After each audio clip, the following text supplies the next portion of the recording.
now more of What's Hot. Again, we're joined by Tracy Johnson with Tempo Milwaukee and Jeff Wagner of News Radio 620 WTMJ. All right, next topic. Whitney Houston's funeral has New Jersey taxpayers pretty upset. Here's why.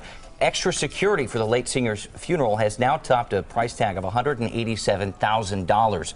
Opponents say the family should have to pay for the extra police. Council members there around Newark say the crowds are so large they had to bring in extra security. So the question stands, does Whitney's funeral warrant taxpayer dollars?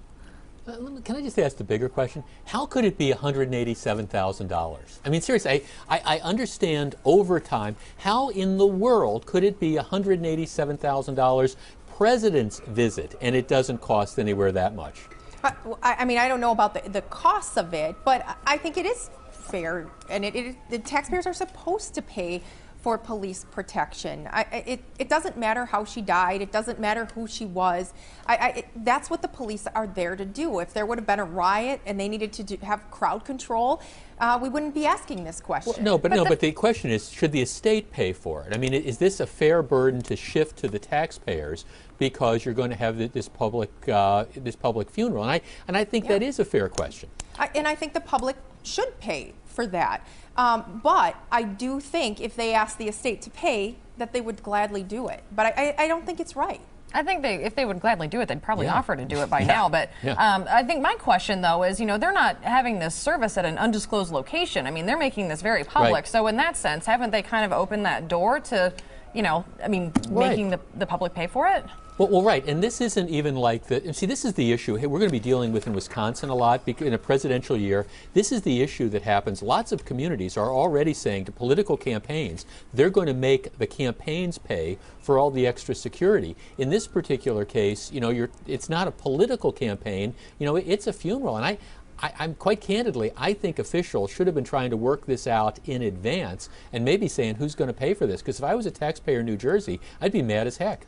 Well, I think they're just doing their job. And if something were to happen, if a riot were to break out, we'd be very glad that they were there. And maybe we have to look to things that have happened in the past. And maybe if things wouldn't get out of control, we wouldn't need this type of police presence. The estate has enough money. Make them pay. We're going to head to the last topic here real quickly. There's a new correlation between a pregnant woman's weight and the health of her unborn baby. According to the study, obese mothers are 67% more likely to have an autistic child compared to normal weight mothers. More than 1,000 pregnant women were evaluated. What do you guys think?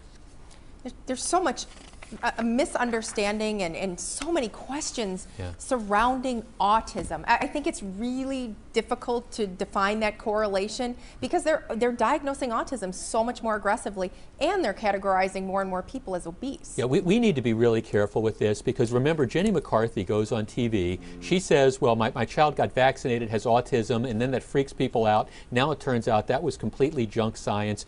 You're right. You're right, Tracy. More and more children are being diagnosed with autism. Parents are appropriately freaked out, and they're trying to figure out the causes. This might be something, but I'd be real cautious. And, for moms who are moderately heavy, I wouldn't be freaking out, at least right now.